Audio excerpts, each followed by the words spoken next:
Welcome back to another episode of Titans of Food Service. I'm your host, Nick Portillo, and on this episode, I welcome a distinguished figure in the food industry, Mr. Ed Zimmerman, the president of the Food Connector.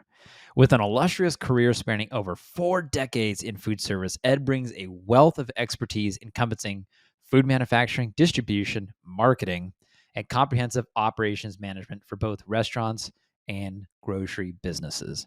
Ed's knowledge extends also to the realm of pizza, where his experience includes sales, marketing, and perhaps the most extensive pizza repertoire in the U.S., and we'll get into that.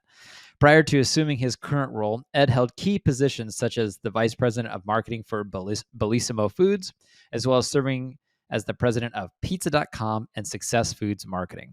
At the core of Ed's professional ethos is a genuine passion for supporting food companies through innovative strategies.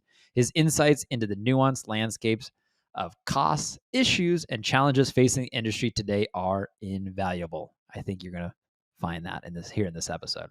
Ed's commitment to confidentiality, transparent communication, and unwavering integrity distinguishes him as a true advocate for the food service sector. His areas of expertise encompass strategic planning, food industry marketing services, content writing, and a deep understanding of Web 2.0 technologies. Prepare for an engaging conversation as we delve into the mind of Ed Zimmerman, undeniably a titan in the world of food service. Let's go ahead and welcome Ed. All right, we are live. Ed, welcome to the Titans of Food Service podcast. I appreciate you taking time out of your evening here to come on and meet with me. Yeah, thank you. I'm excited to participate. All right. Well, I'd like to, as we talked a little bit off camera, I'd like to start with what I call the Fiery 5 food service questions. These are 5 easy icebreaker questions. Are you ready? Yes, I am. All right. So the first question is, if you could have dinner with one person, historical or alive, who would it be and why? Wow. Okay, now there's a question. Bruce Springsteen. And there's no, I don't have to explain why. Bruce Springsteen. I love it. I was reading on your bio that you've had an incredible amount of pizza. Would you say over under 10,000 slices of pizza you've eaten in your lifetime? Definitely over. Wow. How many do you think you'd be? I couldn't tell you. But I know that I think it says on my LinkedIn profile, I perhaps have eaten more pizza than anybody in the United States of America. And I'll focus on the perhaps part. All right. Next one is, what is one ingredient that you feel should never be on a pizza? Cauliflower. Ooh, that's a good one. In the last 5 years, what new belief, behavior, or habit has most improved your life? I think getting up early and planning.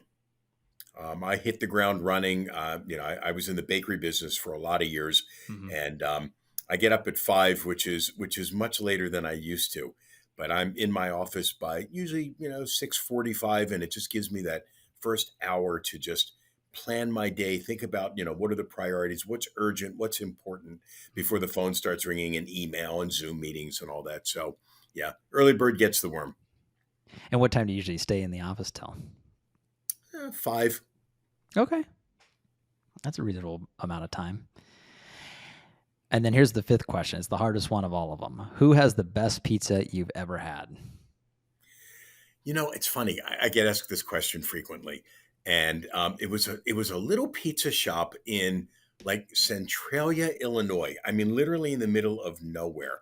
I've never heard of that place. And and I mean, it was absolutely remarkable. The guy was from Brooklyn, and what he was doing in the middle of nowhere, I couldn't tell you. But I don't remember the name of the shop. But what I'd like to do is really do a shout out to my friend Tony Gimignani here in North Beach in San Francisco. So if I had to pick one, it's Tony. Yeah, he does a fantastic job, and he's really built a solid business.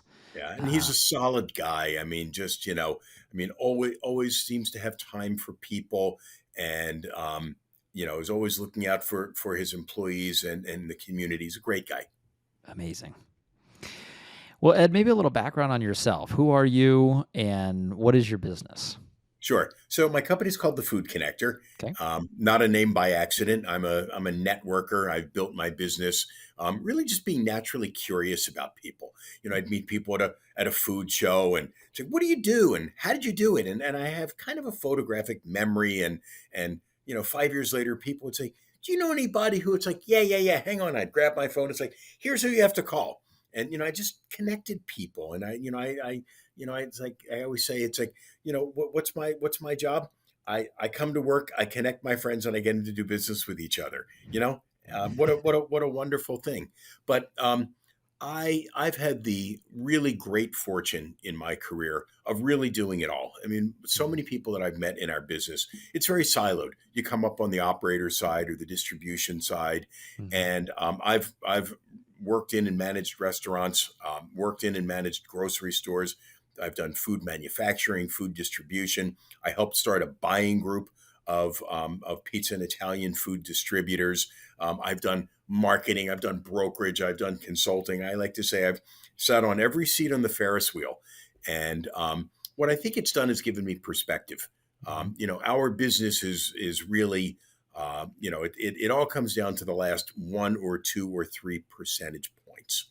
And when you feel the other guy's pain, when you know how they make their money and you know what their obstacles are and what they have to overcome, it's just so much easier to be able to see through the forest and make things happen. And so, yeah, I see myself as a bridge builder, again, a connector.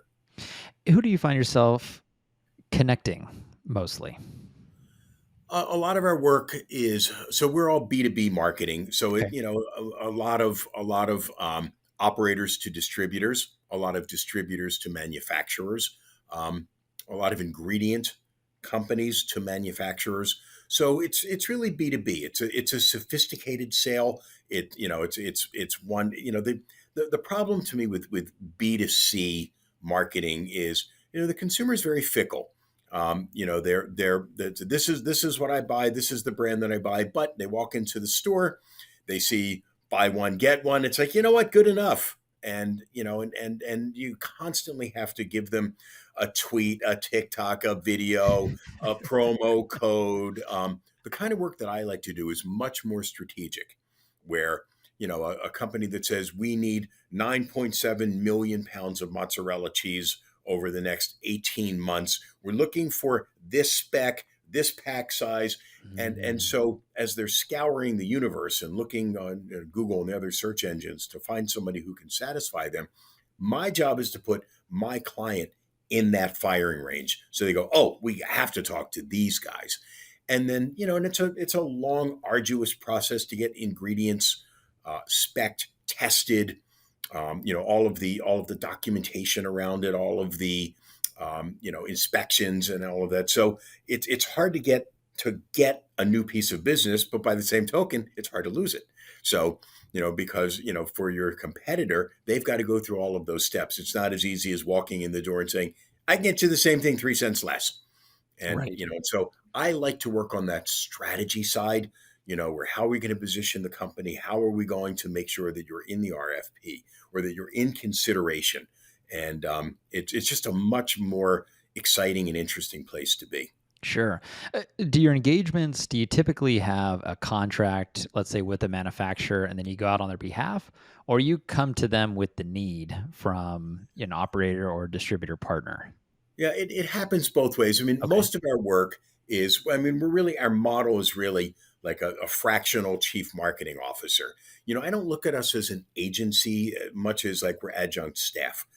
Most food companies, they're spending not a lot of money on marketing. So if they're a $50 million food company and they're spending $40,000 on marketing, they don't have a full time vice president of marketing who went to Stanford and has an MBA. It's usually really somebody whose title is vice president of sales and marketing, but their job's really sales. And Hmm. and so all the years that I did consulting, we would do market research or strategic planning sessions, and inevitably at the end of the conversation, somebody would say, "Well, this is great, but who's going to do this?"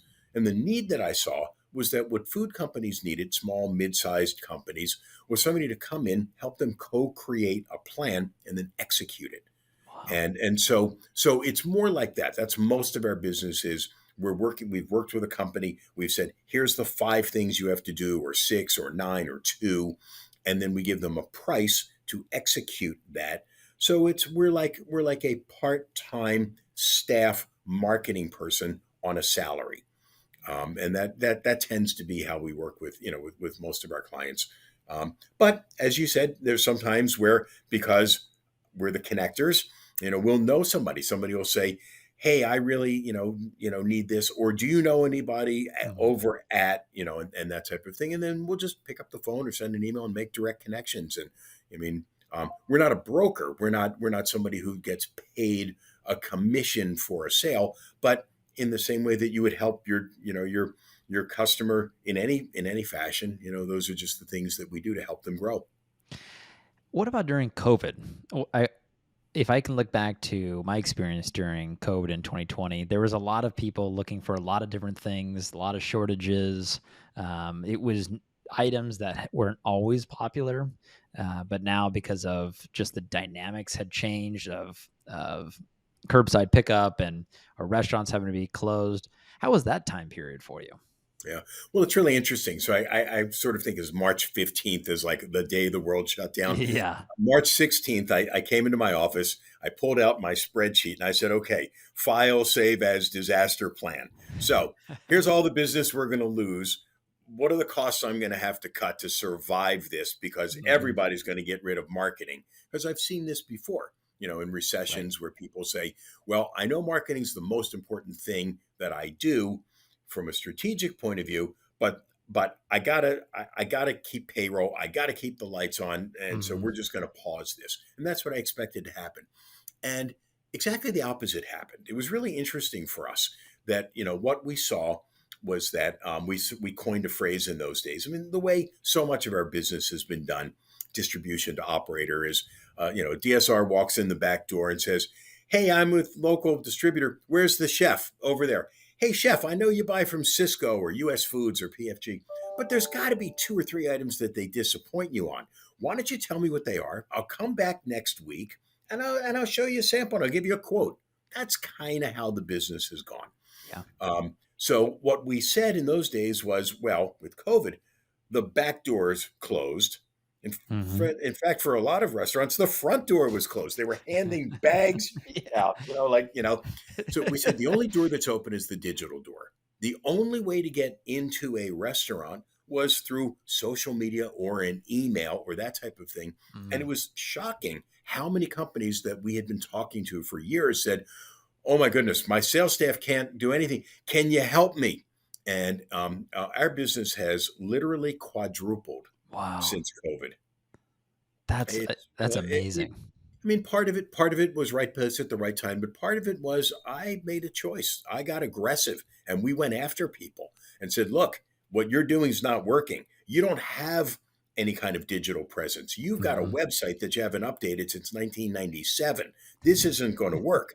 We developed for distributors this request a quote catalog that operators could come on at 10 o'clock at night and find items and say, "Can you get me a quote on these 4 items?" And that type of thing. So we thought about how are we going to help people, how are we going to help our clients in this brand new world, and it worked. And the well on the ingredient side, the thing that happened was that companies that said, well, we'd never accept a substitute, Mhm. um, said, "We'll take anything you got." Yeah. And so it was a lot of pivoting quickly to help people in getting documentation, and all of those things, so that we could just quicken the supply chain. But we did a lot of things and it worked for us. I In my experience, a lot of the companies that made it through did exactly what you're doing. Started solving more problems for the customers that they already had, or maybe even new customers, and solving problems that they didn't realize maybe that they could solve or weren't solving prior. So kudos to you. How do you think your business has transformed since then, since that time? I think that we started looking at ourselves in a more sophisticated way. I think that we started looking at ourselves as that we had to bring the innovation. That all of a sudden, our customers were hungry for new things. Rather than us having to say, "Look, you have to do the. You're not doing these things now. You have to. Well, Grandpa never did this. Grandpa never spent a dime on marketing, and look how well we're doing." Um, but I pushed myself and I pushed my team to think about what new services do we have to offer? What new ways? What innovative things can we do? And I think that it put us on a path of innovation that, frankly, we hadn't been on before. I think Hmm. that we because so many food companies didn't want to do digital before. We try to keep it like, how do we do digital light? How do we Hmm. sort of get them in, and over time get them to see that this sort of thing works. And I think we just changed our approach to innovation from a survival point of view for us and for them. Yeah. When it comes to networking, because I know you're pretty well connected within the industry, maybe some tips and tricks to people listening on how you build trust and relationships with people, and maybe where you find them as well. Yeah. It's funny. I talked to a friend of mine yesterday who just retired, and he gave me such a high compliment. He said, "Ed, I know a lot of people that have the skills that you have." He said, "You're the best networker I ever met." And I'll go back to to what I said earlier. Yeah. I'm naturally curious about people. I Mm. remember being like a little kid and seeing like big houses, and I always thought I want to go knock on the door and say, "How'd you do this?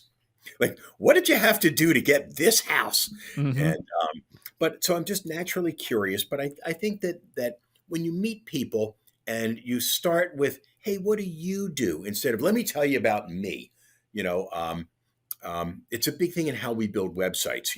Most websites you go to, and the first thing says about us. Who cares about you? That's right. I don't. I care about me. Show me your products. Tell me when you're open. If all that works, well, then I'll find out when Grandpa started the company. Right now, I don't care. Um, but I digress. But I think that you've got to find out about the other person, what makes them tick, and I think that you have to offer something of value first. Mm.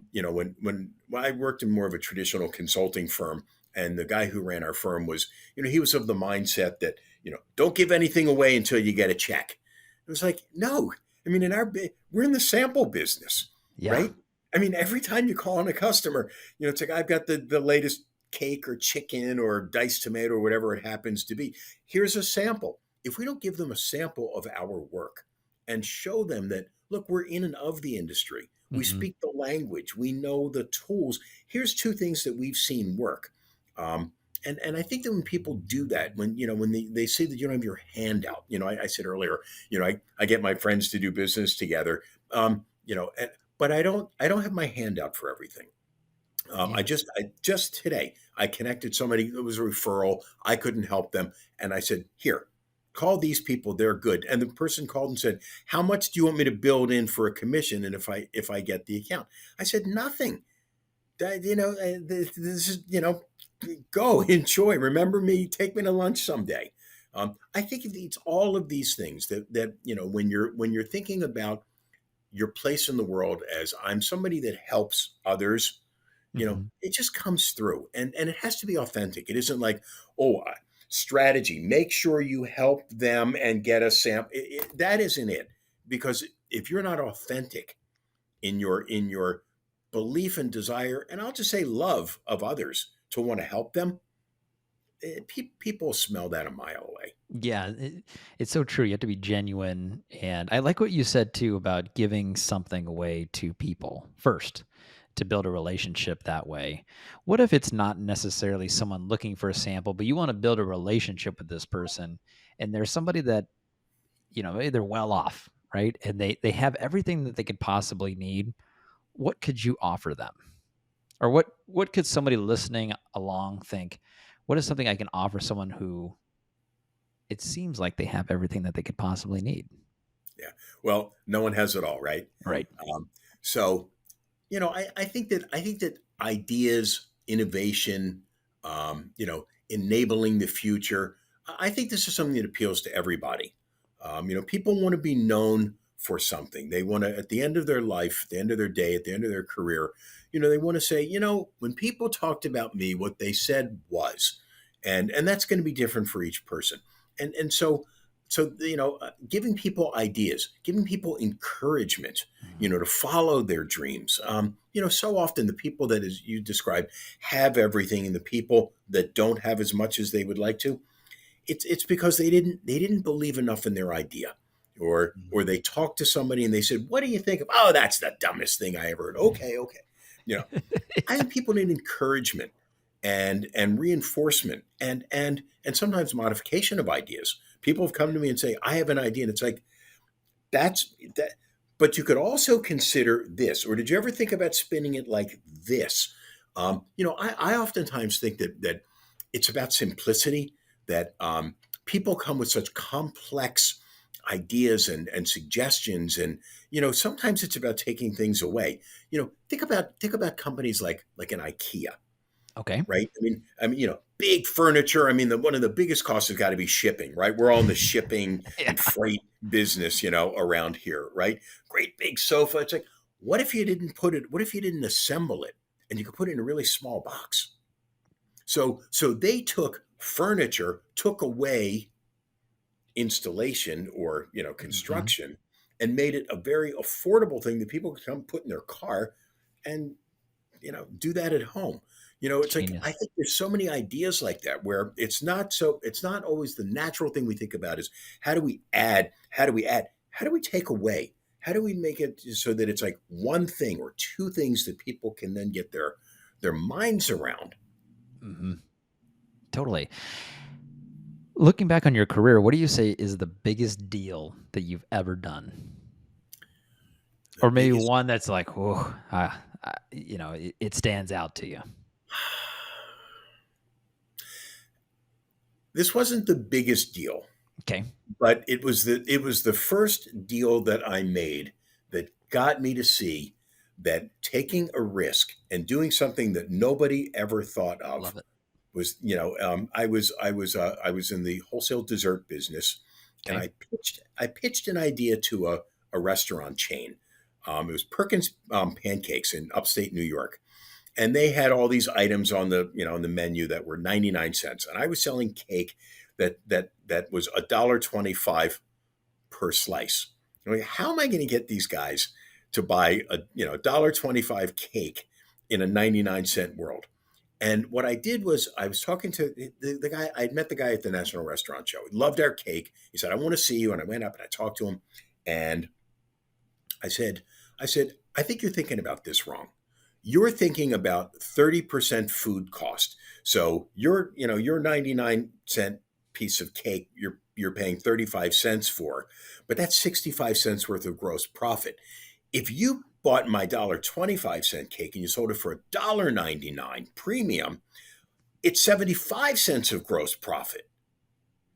And he said, "We'd make more money buying your cake than the other guy's cake." And I said, "Right." And he did it.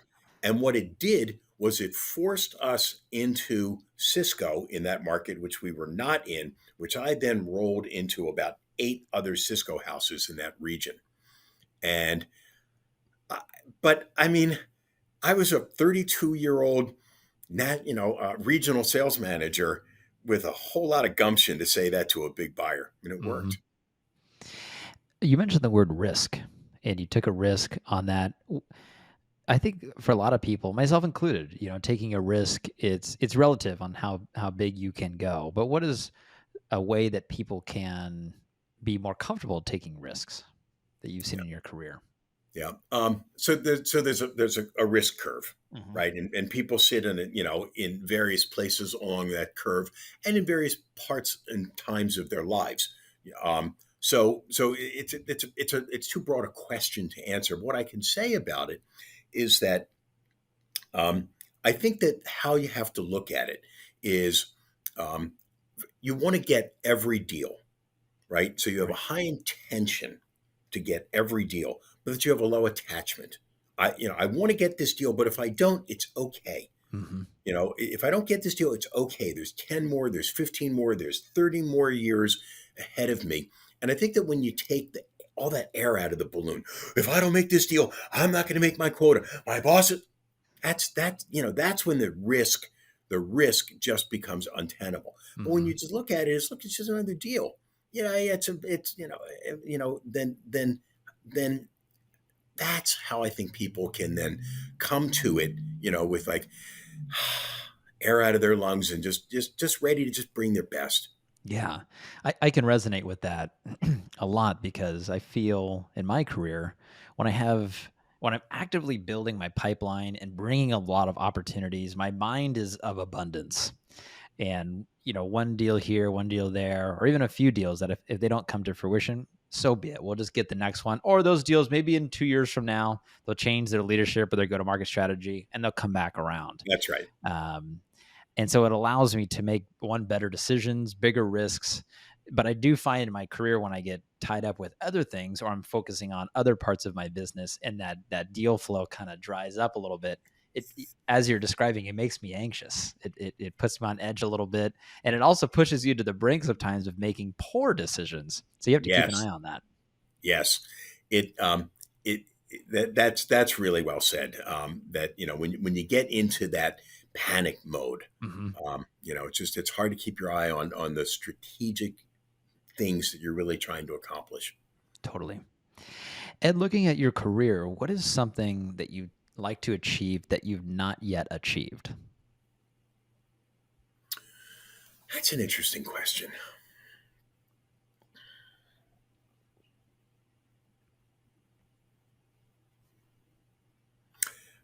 It's pretty hard to stump me. I'm quick on my feet. Um, I gotcha. yeah. God, I've been involved in so many different things. I think that the when companies or organizations that I give to from a charitable point of view Yeah. mostly are ones around feeding the hungry, Okay. and that's an important topic to me. I think that it's my purpose, and I would like to I'd like to achieve more with not only getting myself, to be in a position to give more to charities that feed people, but to get others to do that as well.